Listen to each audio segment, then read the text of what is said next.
이 시간에는 열등감으로 행복하지 않을 때란 제목으로 말씀을 나누겠습니다. 비교의식이란 매사에 자신을 다른 사람과 비교하고 자신을 평가하는 것을 말합니다. 특히 한국의 교육은 비교의식을 형성하는 그런 환경입니다. 비교의식 때문에 열등감이나 우월감이 생기는데, 자신이 다른 사람과 비교한 결과 자신이 다른 사람보다 못하다고 생각할 때 느끼는 감정을 열등감이라고 합니다. 자신이 다른 사람보다 뛰어나다고 생각할 때는 우월감을 느낍니다. 최초로 비교의식을 가졌던 존재는 사단입니다. 사단은 하나님과 자신을 비교하여 하나님처럼 되려다 사단이 되었습니다. 그리고 천국에서 떨어지게 됩니다. 사단은 에덴 동산에서 사람을 타락시킬 때도 비교의식을 활용했습니다. 뱀의 모습으로 위장한 사단은 하와에게 이렇게 말합니다. 창세기 3장 4절, 뱀이 여자에게 이르되 너희가 결코 죽지 아니하리라. 너희가 그것을 먹는 날에는 너희 눈이 밝아져 하나님같이 되어 선악을 알 줄 하나님이 아심이라 했습니다. 사단은 천사장이었으나 하나님처럼 되려다 사단이 되었습니다. 그리고 사람에게 하나님처럼 될 수 있다고 유혹하고 있습니다. 사람이 비교의식에 사로잡히게 되면 자신을 비관하거나 아니면 교만에 빠지게 됩니다. 사람들은 알게 모르게 이 비교의식에 갇혀서 살아갑니다. 누구네 남편은 이러이러하다, 누구네 자식은 이러는 것을 해주었다라고 하며 일상의 삶이 비교의식을 지배를 받고 살아가고 있습니다. 그로 인해서 자신에게 주어진 삶에는 행복을 느끼지 못하고 있습니다. 많은 사람들이 열등감으로 힘들어하며 살아갑니다. 우리가 열등감에서 벗어나려면 어떻게 해야 합니까? 첫째, 우리는 다른 사람과 비교의 대상이 아닙니다. 이 비교의식은 사단의 대표적인 성품이며 세속적인 가치가 아닙니다. 지금도 사단은 하나님 나라를 평안에서 멀어지게 하는 도구로 비교의식을 불어넣습니다. 사람들로 하여금 남들과 자신을 비교하게 만들고 열등감을 갖게 하고 자신을 비관하게 만듭니다. 원망하고 불평을 토해내게 하며 심지어 자살의 자기까지 끌고 갑니다. 사람은 사회적인 존재입니다. 다른 사람과 함께 살아야 합니다. 이런 우리의 환경은 모든 것들이 비교의 대상이 됩니다. 사람들은 특히 신체적인 것, 외모에 가장 많은 열등감을 느낍니다. 어떤 사람은 남자라는 사실만으로도 우월감을 느끼고 여자라는 것 때문에 열등감을 느끼기도 합니다. 뿐만 아니라 자신의 출신에 대하여서도 열등감을 가지고 살아갑니다. 나는 다른 사람과 비교의 대상이 아닙니다.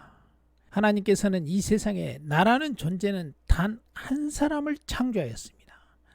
하나님과 나 사이의 사랑은 단 하나입니다. 나를 통해 영광 받으실 영역은 그 누구도 대신해 주지 않습니다. 수많은 사람 중에 자신을 보지 말고 하나님과 1:1 관계 속에서 자신을 보기 바랍니다.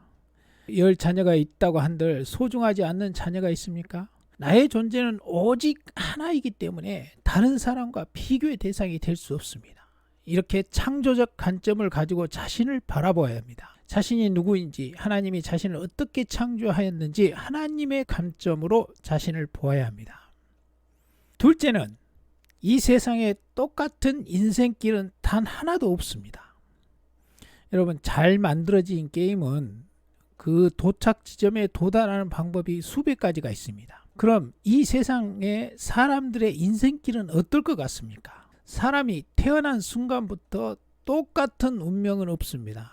같은 날 같은 부모에게 같이 태어난 쌍둥이라 할지라도 이 세상에서 똑같은 인생은 단 하나도 없습니다. 나에게는 나만이 살아야 할 인생길이 있습니다. 데자부란 말을 들어보았을 것입니다. 경험해 본 사람도 있을 것입니다. 데자부는 프랑스어로 이미 보았다는 말입니다.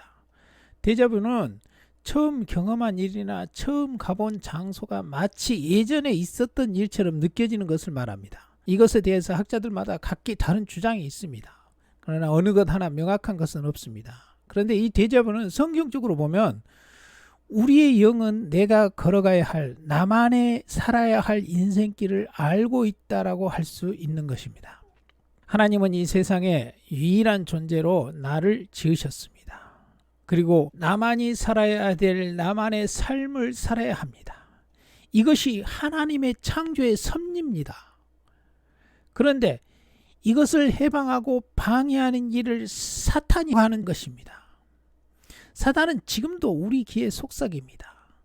누구누구처럼 살아라. 너 자신이 되려고 하지 말고 누구누구처럼 되어라. 뭐뭐처럼 되지 않는 것은 실패한 인생이다.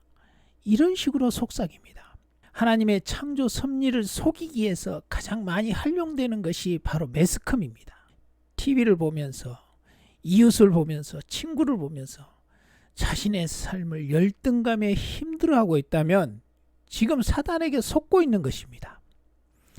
지금 행복할 권리를 마귀에게 빼앗기고 있는 것입니다. 기억하기 바랍니다. 모든 인생은 각자가 살아야 할 자기만의 인생길이 있습니다. 그 길을 걸어가게 하는 것이 하나님의 섭리입니다. 딴 데 눈 돌리지 말기 바랍니다. 다른 사람의 삶을 보고 부러워하지 말기 바랍니다. 나의 인생, 나의 삶을 살기 바랍니다. 이 삶은 천사들도 부러워하는 삶입니다. 천사들의 소원은 나로 태어나서 한 번이라도 인간의 삶을 경험해보고 싶어합니다. 나는 지금 천사들도 부러워하는 삶을 살고 있는 것입니다. 지금의 내 삶에서 행복이란 보물을 찾아내기 바랍니다. 결론입니다. 비교의식은 사단의 가치관입니다. 사단은 비교의식으로 열등감에 빠지게 함으로 우리 인생을 망치려고 하고 있습니다. 우리가 어떻게 대처해야 합니까? 첫째는 우리는 다른 사람과 비교의 대상이 아닙니다. 둘째는 이 세상에 똑같은 인생길은 단 하나도 없습니다. 나에게는 나만이 살아야 할 나만의 인생길이 있습니다. 나의 삶은 천사들도 부러워하는 삶입니다. 지금의 내 삶에서 행복이란 보물을 찾아내기 바랍니다.